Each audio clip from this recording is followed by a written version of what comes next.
Hi everyone, welcome back to your own academy, that is Achievers Academy. I am your friend, your guider, Nisha Sharma. So guys, आज पढ़ते हैं एक छोटा सा simple सा point जो एग्जाम में बहुत ज़्यादा आता है. That is about communication. Communication, you all know well. Communication क्या होता है? संवाद, skills, language, आपस में बात करना. Without communication, we can't active in our life. आपको पता है. Being a teacher, communication is the best quality, है ना? तो कम्युनिकेशन के बिना तो हम कहीं मूव ही नहीं कर सकते. कम्युनिकेशन एक टीचर में सबसे अच्छी क्वालिटी होती है. कम्युनिकेशन के बिना तो हम विचारों को प्रकट ही नहीं कर सकते. तो संप्रेषण से अधिकतर बार जो है क्वेश्चन आता है. संप्रेषण में हमेशा एक सेंडर होता है, मतलब एक फर्स्ट सोर्स होता है और एक सेकंड सोर्स होता है जो रिसीवर होता है. सेंडर मतलब जो अपनी बात को शुरू करता है और एक क्या होता है, रिसीवर. ठीक है. तो कम्युनिकेशन के टाइप है, हमेशा एग्जाम में पूछे जाते हैं. तो कम्युनिकेशन के टाइप को हम डिस्कस कर लेते हैं. The most important section of communication ये है type of communication. Type of communication, यहां से क्वेश्चन बेसिकली केवी और डी प्लस में पूछा गया है. मतलब संप्रेषण के प्रकार, संप्रेषण के प्रकार. ठीक है. यहां से कई बार क्वेश्चन पूछा ही गया है. तो संप्रेषण के दो प्रकार होते हैं भाई, verbal, verbal and non verbal. Verbal को क्या बोलेंगे? मौखिक, है ना, या शाब्दिक भी कह सकते हो. और नॉन वर्बल को क्या बोलेंगे? अशाब्दिक, या आप इसको क्रियात्मक भी कह सकते हो. ठीक है. मीन्स कम्युनिकेशन के टू टाइप होते हैं. संप्रेषण के दो प्रकार होते हैं. The first thing is verbal, जिसको हम मौखिक बोलते हैं, and the second major thing is non verbal, जिसको हम क्या बोलते हैं, क्रियात्मक बोलते हैं या अशाब्दिक बोलते हैं. वर्बल यू नो वेल, जिसमें हम बातें करते हैं, आपस में कम्युनिकेट करते हैं, एक दूसरे से बात करके समझते हैं, that is called verbal. And non verbal, जिसमें हम बातें नहीं करते, जिसमें एक्टिविटीज के माध्यम से डिस्कशन होती है, क्रियाओं के माध्यम से डिस्कशन होती है, that is called non verbal. ठीक है. वर्बल हम बोल रहे हैं, बातें कर रहे हैं. ठीक है. नॉन वर्बल जिसमें हम बोल नहीं रहे, एक्टिविटीज कर रहे हैं. बताऊंगी कौन कौन सी एक्टिविटीज जब इसको पढ़ेंगे. पहले पढ़ लेते हैं वर्बल को. वर्बल जो है बेसिकली दो टाइप से होता है. एक मौखिक होता है और एक लिखित. मीन्स एक ओरल होता है और एक क्या होता है भाई, रिटन. और ये रीट में भी है, ये वाला जो टॉपिक है ना, ये रीट में भी आता है, रीट वाली साइकोलॉजी में भी, एमपी टेट वगैरह में भी आ जाता है. तो मौखिक और केवी डी प्लस बी की तो खास है. मौखिक और लिखित. मौखिक होता है ओरल और लिखित होता है क्या बच्चे, रिटन. अब देखिए ओरल क्या होता है. ओरल जब हम आपस में बोल के बात करते हैं, सपोज इसमें टू वे कम्युनिकेशन होता है. Me and my partner, me you know sender, I am the source, and the second is receiver, जो ग्रहण करता है. एक सेंडर होता है और एक ग्रहण करता है, आपको बताया था अभी. ठीक है. तो जो सेंडर और रिसीवर होता है वो दोनों आमने सामने होते हैं. Suppose they are the two person, he speaks to him and he speaks to him, each other they conversation. दोनों एक दूसरे से कम्युनिकेट कर रहे हैं, फटाफट इनको आंसर मिल रहा है, फटाफट मतलब कोई भी किसी भी टाइप से बाधा नहीं होती, इमीडिएटली आपको सब चीजें, सभी आंसर्स मिल जाते हैं. तो ये होती है ओरल कम्युनिकेशन. ठीक है. ओरल मतलब आमने सामने कम्युनिकेशन, जब हम एक दूसरे से बातचीत करते हैं. इसकी पॉजिटिविटी क्या है, आपको इंतजार नहीं करना पड़ता, आपको वेट नहीं करना पड़ता अपने आंसर्स के लिए, अपनी फीडबैक के लिए. सामने वाला नहीं बोलेगा तो 2 मिनट क्या हो रहा है, बोल गिर रहा, 1 मिनट में झाड़ देते हैं हम. कहने का मतलब आपको यहाँ पर कोई भी किसी भी टाइप का इंतजार नहीं करना है इस कम्युनिकेशन के अंदर. ठीक है. फिर है लिखित, जिसको हम क्या बोलते हैं, रिटन कम्युनिकेशन. तो ओरल मतलब बिल्कुल सिंपल है. ओरल मीन्स जिसमें हम ओरली, जिसमें हम बोलते हैं, एक दूसरे से बतियाते हैं, एक दूसरे को अच्छे तरीके से डिस्कशन करते हैं. इसकी पॉजिटिविटी क्या होती है, इसमें कोई डाउट्स नहीं रहते, तुरंत आंसर मिल जाते हैं, सामने वाले को हम देख पाते हैं, सच झूठ को पकड़ पाते हैं. ठीक है, समझ लो ना. तो ओरल कम्युनिकेशन. सेकेंड होता है रिटन. सेकेंड क्या होता है, रिटन. अब रिटन कम्युनिकेशन वर्बल होता है. ध्यान से सुनना, एक बार इसका क्वेश्चन भी आया था केवीएस में, काफी अच्छा क्वेश्चन है ये. अब जो रिटन होता है, यू ऑल नो वेल.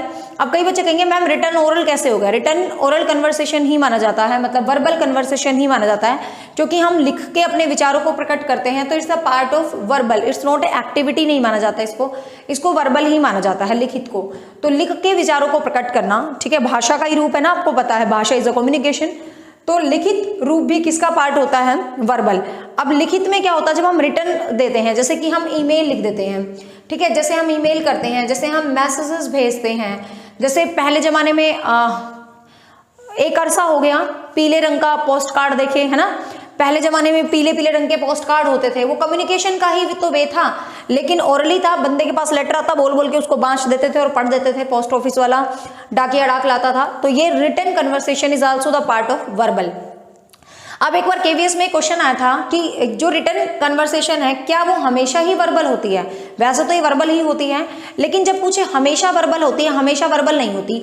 आजकल का एग्जांपल लगा लो, अपना सुंदर व्हाट्सएप है ना, अपना मतलब 24 आवर्स यूज करते रहते हो तुम सारे दिन व्हाट्सएप को। व्हाट्सएप में एक फंक्शन होता है इमोजी, है ना, जिसमें एक तो ये बंदर सा बना होगा, हा हा ही, एक आंख में से ऐसे आंसू निकाल देगा बेचारा, एक ये मुंह पे हाथ रख के बैठ जाएगा चुपचाप, एक ये कान पे हाथ रख के बैठ गया बेचारा, बापू के 3 बंदर। कहने का मतलब दुनिया भर की क्या मस्त मस्त इमोजी है भाई। मेरे को तो टेस्ट तो जरूर लाएंगे, हम खाने के शौकीन हैं। अब लप लप करके जीभ पे टेस्ट आ गया। अब भाई जितनी ये इमोजीज होती हैं, अपनी येलो पेन होना था, अब जितनी ये इमोजी होती हैं, ध्यान से सुनना, है तो ये भी रिटर्न ना, लेकिन ये वर्बल कम्युनिकेशन नहीं कहलाती। ये क्या कहलाती हैं? नॉन वर्बल कम्युनिकेशन, क्योंकि हमने इनमें क्रियाएं कर दी, हमने इनमें एक्टिविटी कर दी। तो ध्यान रखना, रिटर्न को वर्बल नॉन वर्बल दोनों कैटेगरीज में कैटेगराइज कर दिया गया है आजकल। पहले इसको सिर्फ वर्बल मानते थे, ठीक है, बट ये बेसिकली है तो वर्बल का पार्ट। जब लेकिन क्वेश्चन आए ना कभी कभी रिटर्न कम्युनिकेशन क्या नॉन वर्बल कम्युनिकेशन में शामिल हो सकती है, तो हम कहेंगे यस हो सकती है, क्योंकि this is the part of return. ये पार्ट तो रिटर्न है भाई, क्योंकि ये लिख ही तो रहे हैं, हम मैसेज टाइप कर रहे हैं, लिख रहे हैं इमोजी लिखने। आजकल तो बहुत बड़ा ट्रेंड है, किसी को रिप्लाई करने की जरूरत ही नहीं, बस कोई हमारी तारीफ करे तो स्माइल बना दो, कोई दुख हो जाए किसी का तो रो के 2 आंसू बहा दो। मतलब क्या जबरदस्त काम करती इमोजी। एक बच्चा आ गया, वेल डन आशीर्वाद, मतलब सारा काम ये कर देती हैं, ठीक है। लेकिन है तो ये रिटर्न कन्वर्सेशन ना, तो ध्यान रखना, return conversation is the part of verbal and non verbal both, ठीक है। बट बेसिकली आपको वर्बल में यही ध्यान रखनी है। तो वर्बल में 2 हो गए भाई, मौखिक और लिखित। अब चलते हैं हम नॉन वर्बल पे। नॉन वर्बल की बहुत सारी टाइप होती है और एग्जाम में पूछी जाती हैं अलग अलग प्रकार से। एक मिनट साफ कर देती हूँ अच्छे से। अब जो नॉन वर्बल है ना, ये काफी इंपॉर्टेंट है और अच्छे भी हैं, पढ़ने में इंटरेस्टिंग भी है। Non verbal type of communication, नाम से ही क्लियर है, नॉन वर्बल। यहाँ कोई भाई बातचीत नहीं हो रही, कोई बोल नहीं रहे। वर्बल समझ के ना, वर्बल में जो ओरल है वो फायदेमंद होती है, क्विक रिस्पॉन्स मिलता है, अच्छी होती है, मतलब विशेषताएं पूछ ले तो आपको पता है टाइम कंज्यूमिंग नहीं होता, आमने सामने होते हैं। रिटर्न में एक चीज ध्यान रखना, रिटर्न ऑथेंटिक होता है ना, क्योंकि रिटर्न का मतलब प्रूफ हो जाता है। हमेशा कहते हैं ना जा लिखवा के ले आ, है ना, जब घर वाले कुछ कहते हैं ना ये करना कहते हैं जब पहले लिखवा के ले आ। तो ध्यान रखना, रिटर्न कम्युनिकेशन हमेशा ऑथेंटिक होती है। क्वेश्चन आए ना which is the authentic communication, जो जिसको हम मतलब हटा नहीं सकते, कहते हैं ना कागज पे लिख के दे दे मेरे को, ठीक है ना, तो रिटर्न ऑथेंटिक होती है।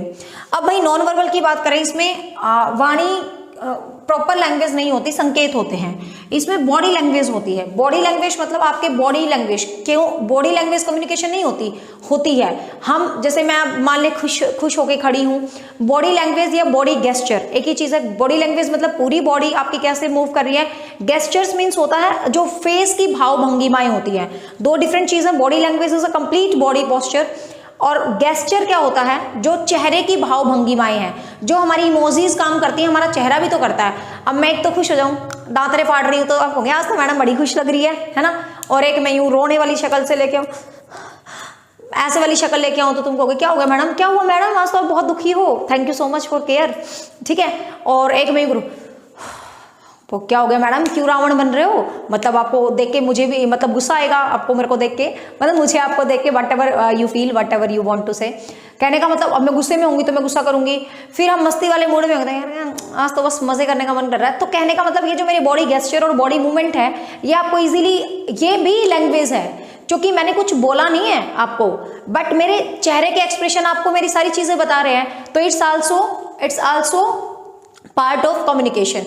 तो ये भी क्या है, पार्ट ऑफ कम्युनिकेशन, ठीक है। बॉडी पोस्चर, और ये क्वेश्चन आया था केवीएस में कि जो बॉडी पोस्चर होता है उसको हम क्या बोलते हैं, उसको काइनेसिस कहा जाता है, मतलब शारीरिक गति का टाइप में ही, जैसे काइनेस्थेटिक इंटेलिजेंस होती है ना, तो इसको काइनेसिक्स कहा जाता है, काइनेसिक्स, KINESICS, ठीक है।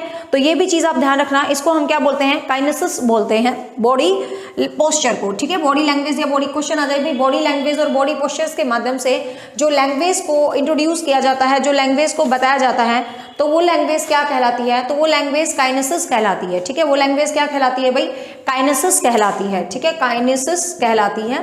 ये क्वेश्चन पूछा गया था, ध्यान रखना, ठीक है, समझ गए भाई। तो गेस्चर्स, फिर अपीयरेंस, अपीयरेंस मतलब आपकी लुक, आपकी लुक डेफिनेटली आपको कम्युनिकेट कर देती है। एक तो लड़का आ गया कॉलर चढ़ा के ऐसे शर्ट के, 2-3 क्लास में कई बार मैं पढ़ाती होती थी ऑफलाइन, तो मतलब कई लड़के ऐसे बेहुदे से लगते थे, अरे भाई तू क्लास में बैठा है, कॉलर यूं ऊपर चढ़ा ली, बटन यहाँ से 2 खोल लिए, क्या तू हीरोगिरी झाड़ रहा है। मतलब कहने का मतलब उसकी शक्ल देख के लगेगा 1 नंबर का आवारा है, समझ लो ना आप। उसने बेचारे ने कुछ बोला थोड़ी ना, चुपचाप बैठ के पढ़ रहा है, पर उसकी शक्ल से मेरे को दिख गया 1 नंबर का आवारा है, पढ़ने आया तो यहाँ पे। मैं सीधा झाड़ देती हूँ, आपको दिख रहा होगा कि मैं मतलब फनी, मतलब स्ट्रिक्ट टीचर नहीं हूँ, बड़ा very strict when I was in classroom. Pin drop silence पसंद है मुझे, ठीक है। मैं झाड़ देती, क्या है ये, क्लास में बैठा तू, बंद करिए, कॉलर चढ़ा के बैठा है। तो कहने का मतलब दूर से ही पता चल जाएगा एक बंदा है एंड बिल्कुल बढ़िया वाला, मतलब दिखते ही लगे यार कितना डिसेंट बंदा है, एंड टाई वाई शूट बूट में शरीफ सा बन के आके बैठ गया पढ़ने के लिए। तो कहने का मतलब क्या है कि बच्चे का जो अपीयरेंस है वो भी क्या दिखाएगा, कम्युनिकेशन। आपको बताने की जरूरत नहीं है, आपका ड्रेसिंग सेंस ही आपको कम्युनिकेट कर देगा, ठीक है। तो ये चीज है। फिर है, ठीक है भाई, बॉडी पोस्चर को काइनेसिस कहते हैं, ध्यान रखना। फिर एक और बॉडी लैंग्वेज होती है जिसमें 2 बंदे डिस्टेंस पे खड़े होते हैं, ये क्वेश्चन ध्यान रखना, ये वर्ड्स, इसको बोलते हैं प्रोक्सिमिसिस, PROXEMICS, प्रोक्सिमेनिसिस। तो इसको क्या बोलते हैं, प्रोक्सिमिक्स को क्या बोलते हैं। जैसे कि 2 बंदे हैं, एक ये भैया है, एक ये भैया है, ठीक है। एक तो ये मुंह सुजा के खड़े हैं एक दूसरे की तरफ, एक पीठ फेर के खड़े हैं, तो भाई एक अच्छे मन से खड़े हैं। तो कहने का मतलब इनका खड़ा होने का अंदाज ही बता देगा कि कैसे हैं। तो ये जो डिस्टेंस क्रिएट होता है, इस भाव भंगिमा को, इस लैंग्वेज को, इस कम्युनिकेशन को बोलते हैं प्रोक्सिमिसिस, ठीक है। नेक्स्ट है आई गेज, सबसे इंपॉर्टेंट आई गेज, जिसको शुद्ध हिंदी में बोलते हैं चक्षु संपर्क, चक्षु नैना, सबको पता है आई गेज। आई गेज को शुद्ध हिंदी में, आई गेज तो पता ही है भाई, आंखें तो सबसे ज्यादा बयां करती हैं, गाना भी है ना, आंखें भी होती हैं दिल की जुबां, आंखों की गुस्ताखियां माँ, और क्या मतलब I just love the part, मतलब बेसिकली माय फेवरेट यदि पार्ट, बॉडी पार्ट पूछा जाए तो आई लव आइज, मुझे आंखें बहुत पसंद है, मतलब माय फेवरेट बॉडी पार्ट आंखें ही हैं। तो मतलब बात आ रही है यहाँ पर आईज गेज, तो आंखें भी होती हैं दिल की जुबां। कहने का मतलब आंखों से तो बंदा इतना कुछ बोल देता है कि कुछ बोलने की जरूरत ही नहीं होती, समझ रहे हो। तो कहने का मतलब क्या है, आई गेज। तो eye gaze is also the language of communication, ठीक है। और एक है ना, action speak louder than words, ये लाइन भी मुझे बहुत पसंद है, action speak louder than word. हर जगह बोलने की जरूरत नहीं होती, आपके एक्शंस आपके शब्दों से ज्यादा बोल देते हैं। तो this is called non verbal language, ठीक है। तो आई गेज होती है, इसको बोलते हैं ओक्यूलिसिस, ओक्यूलिक्स, ध्यान रखना। ये क्वेश्चन भी पूछा गया था, तीनों वर्ड याद रखोगे। काइनेसिस वाला जब बॉडी गेस्चर की बात आती है, जब डिस्टेंस में 2 आदमी इधर उधर खड़े हों तो डेट इज प्रोक्सिमिस, और जब आई गेज वाला बात हो तो इट्स कॉल्ड ओक्यूलिक्स। तो इसको क्या बोलते हैं, ओक्यूलिक्स कहलाते हैं, ठीक है। फिर एक टच से भी मतलब हम एक्सप्रेशन, टच के एक्सप्रेशन से भी कम्युनिकेट इंसान कर पाता है। जैसे किसी का हाथ मिलाना, हाथ पकड़ना, लाइक, तो टच से भी हम कम्युनिकेट कर पाते हैं। तो ये टच वाली कम्युनिकेट को बोलते हैं हैप्टिक्स, HAPTICS। तो टच वाली कम्युनिकेट को क्या बोलते हैं, हैप्टिक्स। तो ये यहाँ से बहुत बार एग्जाम में KBS और DTPLSB में क्वेश्चन पूछा गया है बच्चे, ध्यान रखना। ये सभी नॉन क्या है भाई, नॉन वर्बल लैंग्वेजेस के टाइप हैं, और ये जो है लैंग्वेज क्या कहलाती है, नॉन वर्बल लैंग्वेज जो है कहलाती है, ठीक है। तो non verbal communication, sorry not language, is called the non verbal language. तो we have studied verbal language, verbal communication and the non verbal communication, ठीक है। तो दोनों को अच्छे तरीके से याद रखें।